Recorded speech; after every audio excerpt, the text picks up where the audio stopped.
Hoy es jueves, día de Hablando de Frente, que los vi en el noticiero que quedaron patidifusos, no sabían si presentarme a amigo, a Ronier y a Fernando. Hoy es jueves, día de Hablando de Frente a las 7:30, estamos en sus casas todas los jueves, valga la repetición, y cuando no pueda sintonizarnos estamos en YouTube, en Vallarino, Panamá, y en las redes de Instagram, Facebook y Twitter, también de Next Noticias y de Vallarino, Panamá. Temas diversos hoy, pero empiezo con uno que toqué la semana pasada y que le dije que lo iba a tocar cada semana. No hay una explicación lógica, y esto es para que todos los medios de comunicación vayan, verifiquen el estatus del expediente del abogado Rocco Setka en la sala penal y se van a dar cuenta que hace meses existe una condena de primera instancia, de segunda instancia y casación por el delito de estafa agravada, y en donde ya se ordenó 6 años de prisión. Ese expediente misteriosamente no baja al juzgado que corresponde, supuestamente por revisión, pero ya se presentó una revisión, ya se presentó la segunda revisión y ambas rechazadas. Entonces, cuando se rechaza una revisión, dice simplemente se rechaza. No hay que estar aclarando mucho estos recursos de aclaración y de aclárame esto para dilatar. No tiene sentido que los magistrados se estén prestando para que una condena no baje hacia el juzgado que tiene que bajar. Entonces, el llamado es a los magistrados de la sala penal. Magistrada María Eugenia López, usted que también está en la sala penal y preside la Corte Suprema de Justicia, yo le pido que le preste atención a este caso, que por algún motivo extraño no está bajando al juzgado que corresponde para que simplemente se ejecute una sentencia que hace meses tenía que haberse ejecutado y tenía que haberse ordenado la detención por parte del juzgado que corresponde. Dicho ese tema, y que voy a estar todas las semanas para que ustedes vean cuánto demora un expediente en bajar de la corte cuando quieren, esta es la semana 2, pero aquí lo vamos a ir tocando cada semana que el expediente, esos magistrados no lo bajen al juzgado que corresponde. Hay un tema que vamos a tocar, abordar unos temas un poquito de política y jurídicos, pero hay un tema que no quiero dejar pasar. El gobierno nacional tiene que hacer una verificación de lo que está ocurriendo con los precios de la gasolina. Yo sé que es un tema que tiene que ver con una situación de carácter internacional y algunas partes pues no son controlables por parte del Estado panameño. Es decir, el precio del petróleo sube y no es demasiado lo que podemos hacer, o no es nada lo que podemos hacer realmente con el precio del petróleo. Con el precio de la gasolina hay un componente que tiene que ver con la parte tributaria, tiene que ver con la parte de impuestos. Hay que ver qué acuerdos se pueden hacer incluso con los distribuidores de gasolina a nivel nacional, porque el precio, que hoy lo verifiqué, estaba casi, mañana va a estar en cerca de 5.50 el galón de gasolina. Realmente es algo que impacta no solamente al conductor de carro.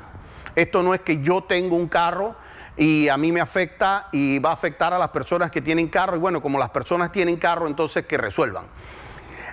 Esto afecta realmente, cuando usted sube algo tan básico como el combustible, afecta obviamente los precios, se van a afectar los precios de energía eléctrica, se van a afectar los temas de transporte relacionados a todas las compañías de carga, es decir, toda la gente que hace agricultura, alimentos, el traslado de alimentos, el traslado de todo tipo de materias primas, de por sí va a tener una elevación. El otro día veía algunos países de Europa que estaban teniendo elevaciones en sus materias primas, incluso de cerca del 30%. Si algo tiene impacto en los diferentes productos que consumen las personas, en la comida, en el precio hasta de los medicamentos, que ya es caro, es el precio del combustible. Panamá tiene ya de por sí el precio de la luz, uno de los más altos de la región. Combustible no tanto, pero sigue siendo alto, y en este momento muy alto para la población. Nosotros tenemos precios escandalosos en los medicamentos. Y un país, y les digo, yo estuve hace posiblemente una semana y tanto, habré estado en Bogotá, y a pesar de que allá los salarios son más bajos, usted va a un supermercado allá y usted ve los precios de los alimentos mucho más bajos. Usted va a una reunión de negocio y usted va a un almuerzo y usted come con las distintas personas y el precio en relación a es posiblemente, yo diría que siendo conservador, 30-40% menos. Entonces sí, hay salarios más bajos que en Panamá, pero allá las cosas cuestan menos. Desde cuestan menos los alquileres de una residencia, cuestan menos el transporte. Usted se movía, nos movilizábamos en cualquier transporte público y resulta ser, fuera taxi, y resulta ser que eso eran 8,000 pesos, 6,000 pesos, 12,000 pesos. Y para que si el peso colombiano está alrededor de 4,000, eso sería $2, $3, lo que usted gastaba en un transporte, siendo algo bastante accesible incluso en el rango turístico. Entonces, yo sí quiero hacer un llamado, no porque es que haya algo que estén haciendo mal o algo, sino porque algo hay que hacer. Cuando ya estos temas llegan a realmente presionar a la población, y esto puede trasladarse el día de mañana en precios para los alimentos, en precios para de artículos de primera necesidad, realmente empieza a preocupar. Y la idea es por lo menos sentar una comisión que busque en qué parte está. Si es que de repente se dejan de cobrar cuando llegue a un tope los combustibles, cambian los porcentajes de los impuestos que cobra en su momento dado el Estado. Si es que se habla con los distribuidores en base a ciertos precios de tope. Buscar los mecanismos en que el Estado puede gastar menos en temas de transporte y los horarios de salida. No sé, la verdad no soy un experto en el tema. Lo que sí estoy claro es que ya con los precios que se están empezando a dar, si no se empieza a buscar algo que resuelva ese tema, puede traernos problemas internos en Panamá. Antes de tocar el tema que voy a tocar, el tema de la inconstitucionalidad de Ricardo Martinelli, quiero referirme a un tema porque lo quiero dejar sentado en este programa y tiene que ver con la revocatoria de mandato del alcalde José Luis Fábrega. Miren, yo debo decir, yo tengo un aprecio personal por el alcalde, indistintamente de si yo pienso que él hubiese podido hacer algunas cosas distintas durante su gestión, si hubiera podido sumar algunas cosas dentro del plano personal, yo le tengo un aprecio personal al alcalde capitalino. Pero yo lo que he visto y me llama la atención es el porqué de la candela mediática que se hace sobre un tema de una revocatoria de mandato, que yo lo que voy a hacer aquí es meramente una, ¿cómo se dice? Una apuesta. Y es que supuestamente para hacer la revocatoria de mandato dentro de la ciudad capital, tienen que buscar 198,000 firmas. La última vez que se pusieron a buscar firmas en los grupos estos relacionados al tema, por ejemplo, de la constituyente, que se activaron como por 6 meses y estuvieron dando vueltas, sabrá Cristo cuánto para conseguir eso, consiguieron a nivel nacional cerca de 15,000 firmas. En el caso, por ejemplo, del partido Otro Camino, que hizo el señor Lombana, que tiene como 2 años recogiendo firmas, lograron creo que 40,000 firmas a nivel nacional.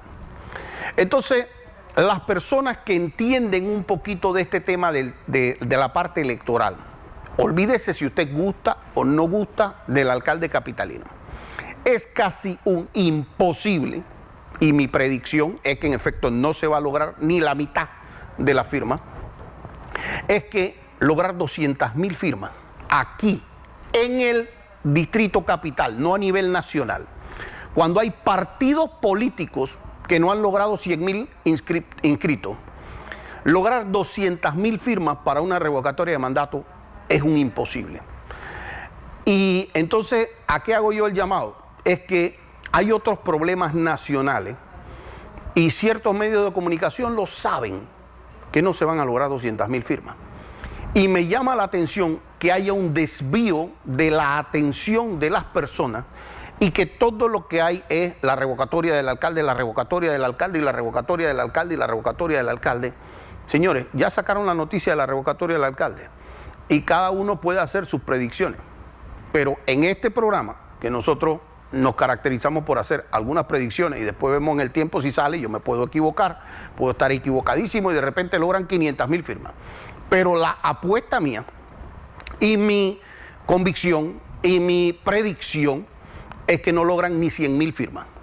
Entonces van a faltar 6 meses. Esto hoy es día, creo que es, vamos por el 10 de abril, ni siquiera sé la fecha exacta, o 9 de abril creo que es. Nosotros vamos a ver exactamente entonces cuántas firmas se logran. Y según eso, entonces vamos a ver si era necesario todo este tema mediático en esos temas o si eso es un desvío de temas tan importantes como puede ser en un momento dado estos temas nacionales de lo que está pasando con el combustible, estos temas de lo que está pasando con desempleo en Panamá, estos temas que realmente son de importancia que se puedan abordar. Yo siento que hay unas ganas de desviar la atención mediática por parte de ciertos medios de comunicación y agarran temas, por ejemplo, como el de la ¿cómo se llama? La rectora de Chiriquí. No conozco a la señora, no sé qué haya hecho o qué no haya hecho. Y puede ser que hayan noticias que estén muy en lo cierto de lo que relatan. Y no voy a criticar que saquen la noticia sobre eso. Pero, y no sé tampoco si es falso, tampoco. No conozco a la señora, no sé exactamente qué es lo que haya. Lo que sí les puedo decir es que mantener eso en la primera plana de un periódico sobre eso, yo no le veo la relevancia porque al final de cuentas esa señora, con o sin ley, tiene que ir a unas elecciones y tiene que ir a ver si sale o no en las elecciones. Y puede ser que tenga un salario alto y altísimo, pero les puedo decir que ese no es el principal problema de la República de Panamá. Y entonces ver tantas primeras planas, tantos medios, tantas redes en algo, con algunos intereses, me llama la atención a mí, es qué es lo que se busca desviar de esa atención. Viene el tema de la inconstitucionalidad. A ver, hubo gente que me dice, ¿tú por qué estabas tan disgustado en la entrevista? Miren, si algo me duele a mí es cuando aquí agarran el sistema de justicia y hacen lo que les da la gana con el sistema de justicia para tratar de que se meta en la parte política. Yo tengo aprecio obviamente por Ricardo Martinelli, como lo tengo también por muchos miembros de mi partido en el PRD, pero yo estoy muy claro en que hoy día está el PRD, mañana está Ricardo, pasado está Juan, el día siguiente está quien sea, Perencejo. El mundo político cambia. Y si nosotros hacemos que la justicia vaya al mismo paso que los políticos, entonces nosotros estamos desbaratando el sistema de justicia en Panamá. Aquí se ha armado todo un espectáculo en base al fuero penal electoral que se le reconoció al presidente Martinelli. En ese mismo caso de Odebrecht, en exactamente el mismo caso, mismo número de expediente exactamente, a Rómulo Rux le pidieron levantar el fuero penal electoral. Y el tribunal dijo que no se lo levanta el fuero penal electoral porque él es presidente de partido también. Es decir, misma circunstancia, mismo expediente. Pero nosotros no vimos la ferocidad mediática detrás de por qué hicieron esto con Rux y que la Corte intervenga en los temas relacionados al Tribunal Electoral. Y les estoy hablando que es en exactamente el mismo expediente de Odebrecht y basados en exactamente los mismos argumentos en su momento dado, que es presidente de un partido y que goza de un fuero penal electoral. Fíjense que en la campaña pasada, a Blandón, a José Isabel Blandón, hijo, se le quiso levantar el fuero penal electoral. Y el tribunal dijo no. Le preguntaron a José Isabel Blandón sobre eso y él dijo que él entendía que esa era una decisión correcta, que el Tribunal Electoral había actuado de manera correcta y que estaba de alguna manera protegiendo que no se diera una persecución sobre José Isabel Blandón. Y en ese momento que eso se hace, el presidente de la República era del partido de Blandón, pero aún así ese fue el criterio del Tribunal Electoral y se le respetó el fuero a José Isabel Blandón. Y fuero penal electoral, les puedo decir, aquí estuvo, si no me equivoco, el mismo Gerardo Solís, lo tuvo Torrijos. Es decir, muchas de las personas que yo vi de alguna manera opinando, o personas de esto, tuvieron bajo condiciones muy similares y algunos cuasi iguales. ¿Cuál es la diferencia con este tema? Primero, sale una ferocidad mediática, y cuando digo ferocidad mediática me refiero a los 5 gatos que tienen su programa y sus canales y su espacio de periódico, pero siguen siendo un grupo minúsculo que no va a ir a unas elecciones a medirse con Ricardo en unas elecciones, pero que tiene pantalla y tiene planas de primera plana para hablar. Entonces generan este ambiente y hasta ahí yo diría que está dentro de lo que uno puede predecir que ocurra. Hombre, yo no gusto de tal persona, yo critico con ferocidad esa decisión, yo hasta ese momento me opongo a que ello ocurra, puedo presentar incluso recursos sobre eso, pero sabiendo cuáles son los precedentes que ha marcado el Tribunal Electoral.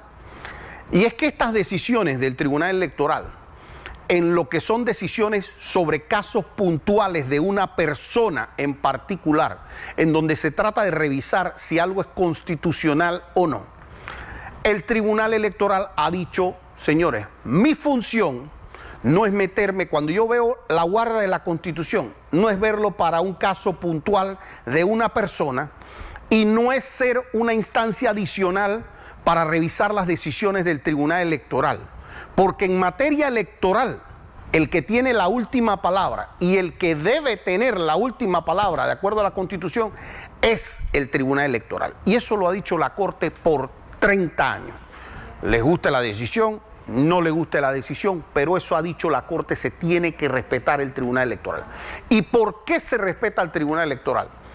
Porque el Tribunal Electoral tiene decisiones tan importantes como decidir quién es el próximo presidente de la República, es decir, proclamarlo. Decidirlo no, porque lo decide el pueblo panameño, pero sí, al momento que le son enviadas todas las actas y todo lo demás, tiene una decisión electoral de decir esto es nulo, esto no, esto lo acepto, esto no, se impugnan procesos electorales y el Tribunal Electoral dice, yo que soy el árbitro final por Constitución en un tema electoral, yo decido y le doy la razón a esta persona.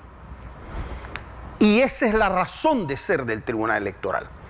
Y si usted le quita esa función al Tribunal Electoral, porque usted puede a través de un recurso de inconstitucionalidad revisar un hecho puntual del Tribunal Electoral, o sea, sobre un caso particular, porque ¿cuál es la diferencia? La diferencia es que el Tribunal Electoral puede hacer, por ejemplo, un decreto o una decisión en la cual ellos dicen, por ejemplo, nosotros decidimos que las elecciones van a durar media hora, pues por decirle algo. Y ese es el reglamento, va a durar media hora y solamente van a poder votar los que acaben con la cédula 8. Entonces, obviamente, eso sería una decisión inconstitucional.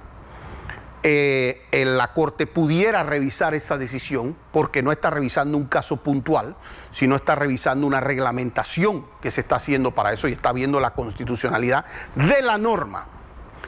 Pero cuando se trata de verificar el tema puntual de un caso en particular del Tribunal Electoral, el que tiene la última palabra es el Tribunal Electoral.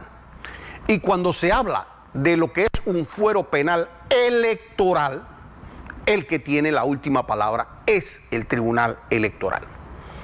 ¿Qué decisiones o qué parámetros toma un tribunal electoral para decidir si está ante un caso que reviste violaciones al debido proceso, porque en el caso puntual, y me parece que fue el de Blandón, pero yo los voy a traer aquí porque aquí los voy a publicar, y esto para que los magistrados sepan qué es lo que ellos mismos dijeron y sepan que nosotros por lo menos vamos a hacer que Panamá entero sepa cuál era su posición en un momento versus la otra, incluyéndote María Eugenia López. Porque nosotros tenemos decisiones de María Eugenia López que dicen la Corte Suprema no puede ser una instancia adicional del Tribunal Electoral, firmado por María Eugenia López. Y ahora les voy a decir qué nos llama la atención de ese proceder de la magistrada presidente. ¿Qué pasa? Cuando el tribunal va a revisar una decisión, el Tribunal Electoral ha llegado en casos anteriores a hacer valoraciones incluso de si hay elementos que vinculan o no a la persona. Es decir, revisa el tema de la vinculación de la persona. ¿Y por qué? Porque cuando uno revisa la vinculación de una persona es parte de lo que se llama el debido proceso. ¿Por qué? Porque dice que una persona solamente puede ser detenida, llamada a juicio, etcétera, si existe vinculación, por ejemplo, de la persona. En el caso de Ricardo Martinelli, han salido con una cantaleta diciendo el Tribunal Electoral le dio a Ricardo un principio de especialidad y eso no podía hacerlo porque eso no era materia del Tribunal Electoral. Permítanme decirle, yo respeto opiniones distintas, estoy diciendo la mía y tratando de sustentarla. No le dio a Ricardo ningún principio de especialidad. Lo que sí dijo el Tribunal Electoral dijo, se observa que Ricardo Martinelli cuenta con un principio de especialidad. Es decir, el tribunal lo observa, que eso está. Y eso es el equivalente a que usted vaya donde un juez laboral y el juez laboral diga, mira, lo que pasa es que nosotros nos hemos dado cuenta aquí que la señora García estaba encinta y no podían votarlo porque tenía fuero laboral. Eso no significa que el juez la preñó. Eso no significa que él fue el que causó que estuviera encinta. Eso significa que el juez está viendo los hechos, los está valorando y los está comentando en la sentencia. Entonces, cuando nosotros vemos lo que se le planteó por parte de la defensa al Tribunal Electoral, se le dijo, señores, Ricardo Martinelli cuenta con un principio de especialidad.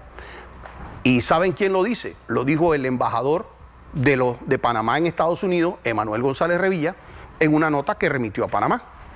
Y esa nota traía una decisión judicial de Estados Unidos y que decía Estados Unidos entrega a Ricardo Martinelli para el caso Pinchazo, para ser juzgado por estos 4 delitos particulares y existe el principio de especialidad.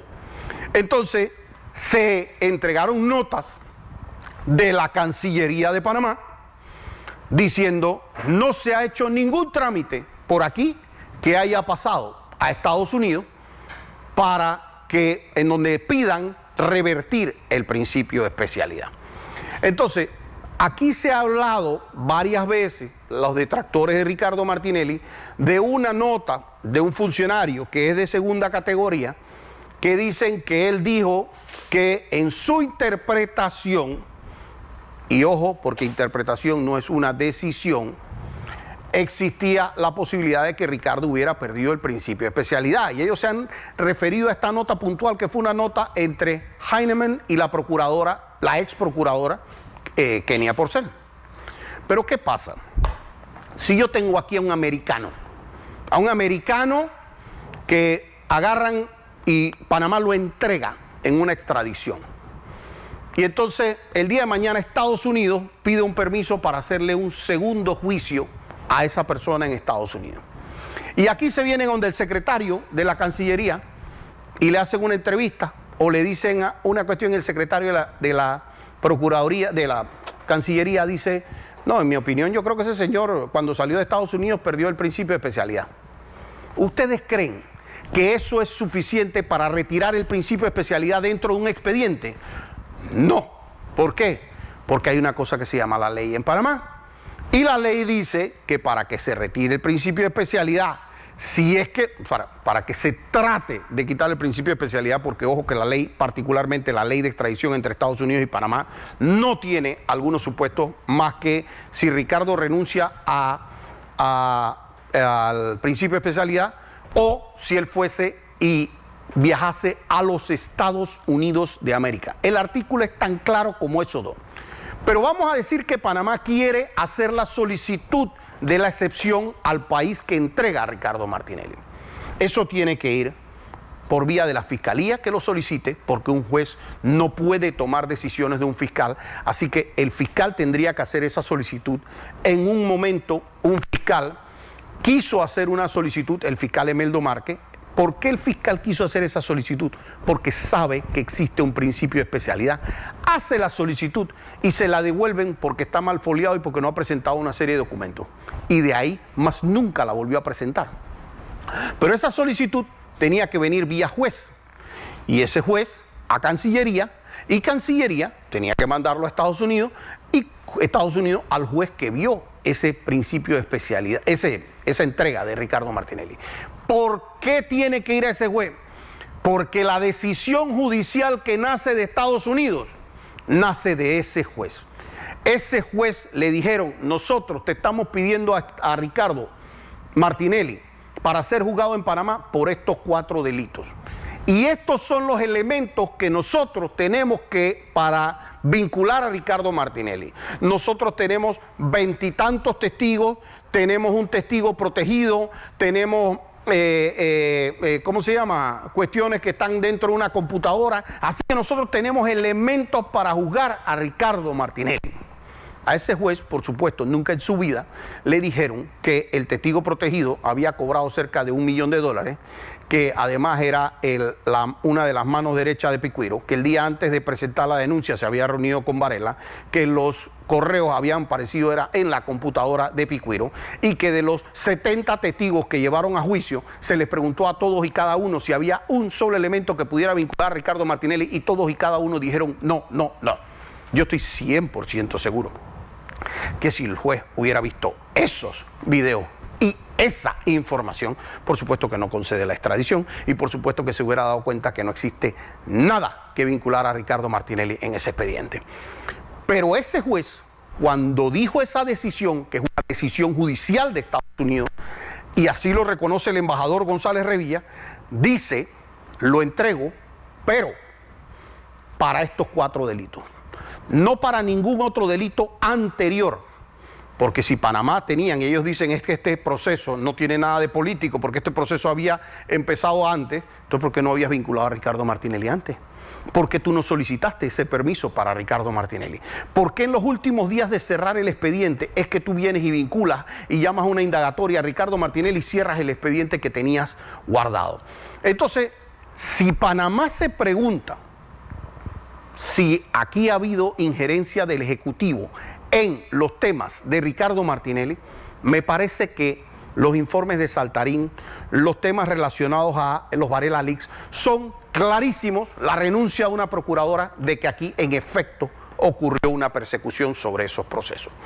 Y entonces resulta ser que Ricardo Martinelli es la única persona aquí que fue procesada sin imputación, la única persona que fue procesada 2 veces, la única persona a la que no le respetaron el tiempo de detención. Y fíjense ahora lo que pasa, primera vez en la historia de Panamá, que aquí se presenta una inconstitucionalidad, que ya el tribunal ha dicho por 30 años que eso no cabe contra las decisiones del tribunal electoral. Y pues lo que sucede es que llega el reparto, llegan a la corte, presentan 3 procesos para tratar de elegir magistrado. El primero no cae en el magistrado donde querían, presentan un segundo proceso y no cae. El tercero cae en la magistrada María Eugenia López. Los otros 2 los retiran una vez que tienen la ponencia de María Eugenia López. Y María Eugenia López, el mismo día, 2 horas después, se toma ese reparto de que le toca a ella y manda y comunica al procurador. Y el procurador en menos de 24 horas, cuando normalmente estas cosas toman meses o semanas, contesta un proyecto de 43 páginas oponiéndose a eso. Eso hace diferente los casos de Ricardo Martinelli, versus lo que normalmente pasa. Y ahí hay que preguntarse si nosotros queremos una justicia metiéndose en los temas políticos. Y si esta decisión, porque esto es lo importante que la gente sepa, y de hecho hay una protesta el día martes a las 10 de la mañana en las escalinatas de la Corte Suprema de Justicia. Porque si se acepta, miren la puerta que se abre, y con esto cierro el programa. La puerta que se abre es que si las decisiones del Tribunal Electoral en casos puntuales y judiciales del Tribunal Electoral pueden ser revisados los puntos individuales a través de un recurso de inconstitucionalidad, el día de mañana el Tribunal Electoral en el 2024 dice Pedro es presidente o Ricardo es presidente, y cualquiera persona que sienta que tiene esas personas en la Corte Suprema de Justicia dispuesto a actuar así de rápido, así de raro, así de irregular, se tira por la borda las elecciones. Y entonces el mensaje es para todas las personas, gustes o no de Ricardo Martinelli, si tú quieres tener en Panamá un sistema que funcione de esa manera, en donde cuando no me gusta una decisión del Tribunal Electoral, no la comparto perfecto, como no hemos compartido 1000 decisiones de la Corte, como a lo mejor no compartiste lo del fuero de Rómulo, de Blandón o de Solijo o quien fuera, pero la respetaron.